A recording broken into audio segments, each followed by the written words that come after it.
Hi friends, welcome to thread Chennai. இன்றைக்கி நம்ம advance level கிளாஸோட ஃப்ளவர் ஃபில்லிங் தான் பார்க்க போகிறோம். எம்போஸ்ட் ஃப்ளவர் ஃபில்லிங் இன்றைக்கி எப்படி பண்ணலாம் அப்படிங்கிறது தான் பார்க்க போகிறோம். ஃபஸ்ட்டு பார்த்தோம்னா எம்போஸ்ட்டுக்காக நம்ம நார்மலாக பைப்பிங் த்ரெட்டு யூஸ் பண்ணுவோம்.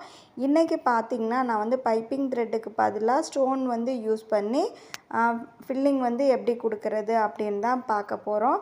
ஃப்ளவருக்கு நீங்கள் ஸ்டோன் யூஸ் பண்ணும்போது அதோடய ஃபினிஷிங் ரொம்ப சூப்பராக இருக்கும். இப்போ நார்மலாக ஃப்ளவர் டிசைன் ட்ரா பண்ணிவிட்டு அதில் சென்டரில் நான் ஸ்டோனை ஒட்டியிருக்கேன். க்ளூ அப்ளை பண்ணி ஸ்டோனை ஒட்டி நல்லா ட்ரை ஆனதுக்கப்புறம் ஒர்க்கை ஸ்டார்ட் பண்ணுங்கள்.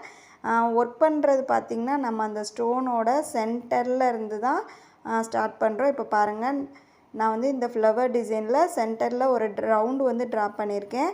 அந்த ரவுண்டில் நான் உள்பக்கத்தில் அந்த ஸ்டோனோட உள்பக்கத்தில் அந்த ரவுண்ட் இருக்குது பார்த்திங்களா, அந்த இடத்துலேருந்து சென்டரில் அந்த ஸ்டோனோட சென்டரில் ஸ்டார்ட் பண்ணி பீடை எடுத்துகிட்டு போய் நம்ம ட்ரா பண்ணியிருக்கோம் இல்லையா லாஸ்ட்டு, அந்த இடத்துல ஒரு ஸ்டிச்சு ஒரு லாக் ஸ்டிச் போட்டுக்கிறோம். திரும்ப த்ரெட்டை அப்படியே எடுத்துகிட்டு ஒரு ஸ்டிச்சு ஒரு லாக் ஸ்டிச் போட்டுக்கோங்க.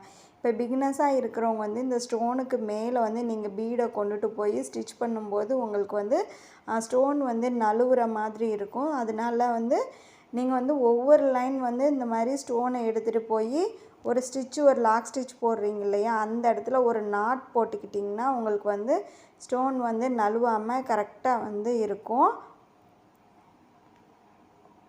இல்லை ஒவ்வொரு இதுலேயுமே நாட் போட கஷ்டமாக இருந்துச்சுன்னா நீங்கள் நம்ம நார்மலாக போடுற மாதிரியும் போட்டுக்கலாம். இப்போ நான் போட்டுக்கிட்டு இருக்கேன் பார்த்திங்களா, ஒரு ஸ்டிச்சு அப்புறம் லாக் ஸ்டிச் போட்டு திரும்ப த்ரெட்டை எடுத்துகிட்டு பீடு லோட் பண்ணிவிட்டு ஒரு ஸ்டிச்சு ஒரு லாக் ஸ்டிச் போட்டுக்கலாம். ஃபஸ்ட்டு சென்டரில் போட்டதுக்கப்புறமா ஏதாவது ஒரு பக்கத்தில் ஃபுல்லாக அந்த ஸ்டோனை கவர் பண்ணுற மாதிரி நம்ம ஸ்டிச் போட்டுட்டு வர போகிறோம். பீடு பார்த்திங்கன்னா ஒரே அளவாக எடுக்கக்கூடாது. நீங்கள் அந்த ட்ரா பண்ணியிருக்கிற அந்த டிசைனுக்கு தகுந்த மாதிரி பீடு எடுத்துக்கணும். ஒவ்வொரு லைனும் நீங்கள் போட போட பீடோட அளவு கம்மியாகும்.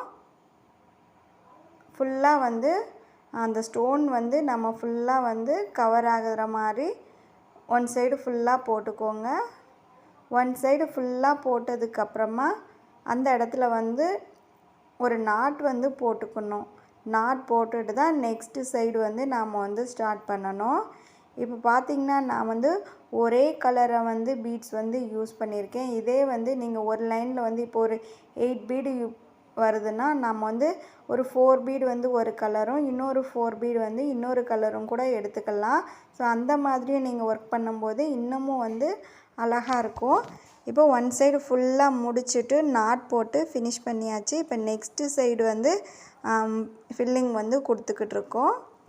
சேம் ஒரு ஸ்டிச் ஒரு லாக் ஸ்டிச்சு அப்படியே த்ரெட்டை எடுத்துகிட்டு போகிறோம், உள்ளே வரை கொண்டு வரோம். ஒரு ஸ்டிச்சு ஒரு லாக் ஸ்டிச் போட்டுட்டு திரும்ப பீட்ஸ் லோட் பண்ணி திரும்ப ஸ்டிச்சு லாக் ஸ்டிச் போட்டுக்கிறோம். ஸோ இப்போ பார்த்திங்கன்னா ஃபுல்லாக அந்த ஸ்டோன் நம்ம உள்ளே ஒட்டியிருந்த ஸ்டோன் வெளியில் கொஞ்சம் கூட தெரியலை. நல்லா நமக்கு நெருக்கமாக அந்த பீடு இருக்குது.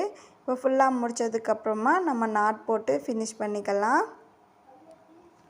நீங்கள் ஃபஸ்ட்டு போடும்போது ஒரு லைன் பீடு கொடுத்ததுக்கப்புறமா நெக்ஸ்ட்டு செகண்டு போடும்போது உங்களுக்கு இடையில கேப் இருக்கிற மாதிரி இருக்கும். ஸோ ஒன் சைடு போட்டுட்டு திரும்ப இன்னொரு சைடு நம்ம ஃபில்லிங் கொடுத்ததுக்கப்புறம் பார்த்தோம்னா நல்லா நெருக்கமாக இருக்கும். இப்போ நெக்ஸ்ட்டு பார்த்திங்கன்னா சேம் அதே மாதிரியே சென்டரில் இருந்து ஸ்டார்ட் பண்ணி ஸ்டிச்சு லாக் ஸ்டிச் போட்டுக்கிறோம். திரும்ப த்ரெட்டை கொண்டுட்டு போயிட்டு ஒரு ஸ்டிச்சு ஒரு லாக் ஸ்டிச்சு போட்டுட்டு பீட்ஸ் லோட் பண்ணிவிட்டு திரும்ப அந்த ஸ்டோனுக்கு தகுந்த மாதிரி நம்ம பீடு எடுத்துகிட்டு ஒர்க் பண்ணிக்கிறோம். ஃபுல்லாக ஒன் சைடு கவர் பண்ணிவிட்டு நெக்ஸ்ட்டு சைடு பண்ண போகிறோம். ஒன் சைடு முடித்ததுக்கப்புறமா நாட் போட்டுட்டு ஃபினிஷ் பண்ணிக்கோங்க. ரொம்ப ரொம்ப ஈஸி தான். இதே நீங்கள் ஸ்டோன் தான் நம்ம எம்போஸ்ட்டுக்கு கொடுக்கணுமா ஃப்ளவருக்கு அப்படிங்கிற டவுட் இருக்கலாம். ஸ்டோன் தான் கண்டிப்பாக கொடுக்கணும்னு இல்லை, நீங்கள் பைப்பிங் த்ரெட்டும் கொடுத்துக்கலாம். பட் ஸ்டோன் கொடுக்கும்போது உங்களுக்கு இன்னும் கொஞ்சம் நமக்கு ஃபினிஷிங் நல்லா பர்ஃபெக்டாக இருக்கும். இப்போ ஃபுல்லாக வந்து இன்னொரு பக்கமும் முடிச்சு எடுத்துக்கலாம். பைப்பிங் த்ரெட் வந்து எப்படி வந்து கொடுத்து நம்ம ஒர்க் பண்ணுறது அப்படிங்கிறதும் வீடியோவில் வந்து ஷேர் பண்ணியிருக்கேன். வீடியோ வந்து ஸ்கிப் பண்ணாமல் பாருங்கள். என்னுடைய வீடியோ இப்போ தான் நீங்கள் ஃபஸ்ட் டைம் பார்க்குறீங்கன்னா என்னுடைய வீடியோ உங்களுக்கு பிடிச்சிருந்தா லைக் பண்ணுங்கள், ஷேர் பண்ணுங்கள், சப்ஸ்கிரைப் பண்ணுங்கள். கிளாஸில் நீங்களும் ஜாயின் பண்ணணும்னு நினச்சிங்கன்னா ஸ்க்ரீனில் தெரிகிற நம்பருக்கு வந்து வாட்ஸ்அப் பண்ணுங்கள். இப்போ நம்ம வந்து பார்த்துட்டு வந்து advance level class already basic class videos எல்லாமே என்னுடைய சேனலில் ப்ளேலிஸ்ட்டில் வந்து கொடுத்துருக்கேன். அதையும் தேவைப்படுறவங்க செக் பண்ணி பார்த்துக்கலாம். இப்போ ஃபுல்லாக வந்து இதே மெத்தடில் வந்து கம்ப்ளீட் பண்ணி எடுத்துக்கலாம். நீங்கள் வந்து இந்த ஸ்டோனுக்கு பதிலாக எப்படி வந்து பைப்பிங் த்ரெட் வந்து யூஸ் பண்ணணும் அப்படிங்கிறத வந்து பார்க்கலாம். இப்போ ஃபஸ்ட்டு பார்த்தோம்னா இந்த ஸ்டோனு வந்து நீங்கள் க்ளூ ஒட்டியிருக்கிறது வந்து பைப்பிங் த்ரெட்டை வந்து இந்த இடத்துல வந்து ஒட்ட போகிறோம். ஸோ எப்படி ஒட்டணும்னு பார்த்தீங்கன்னா இப்போ ஸ்டோன் வந்து நம்ம வந்து ஒரே ஸ்டோனாக ஒட்டியிருக்கோம். பைப்பிங் த்ரெட்டு பார்த்திங்கன்னா ஒரு 3 லைனாக வந்து நீங்கள் வந்து கட் பண்ணி இந்த இடத்துல வந்து ஒட்டிக்கணும்.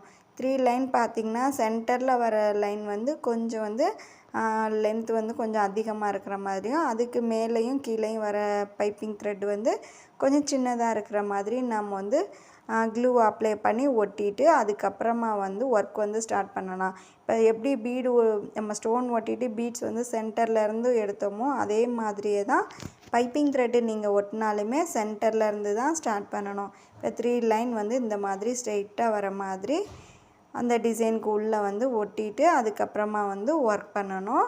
ஸோ நீங்கள் ஸ்டோன் வச்சும் பண்ணலாம், த்ரெட் யூஸ் பண்ணியும் பண்ணலாம். நிறையா வந்து நம்ம வந்து த்ரெட் யூஸ் பண்ணி பண்ணதுனால இந்த டிசைன் வந்து ஸ்டோன் வச்சு எப்படி பண்ணுறது அப்படிங்கிறது வந்து பார்த்தோம். இப்போ ஃபுல்லாக முடித்ததுக்கப்புறமா நான் வந்து சுகர் பீட்ஸ் வந்து சுற்றி கொடுத்துட்டு சென்டரில் வந்து சுகர் பீட்ஸ் வந்து நெருக்கமாக கொடுத்து கம்ப்ளீட் பண்ணியிருக்கேன். அவ்வளோதான். என்னுடைய வீடியோ பிடிச்சிருந்தா லைக் பண்ணுங்கள், ஷேர் பண்ணுங்கள், சப்ஸ்கிரைப் பண்ணுங்கள். Thanks for watching.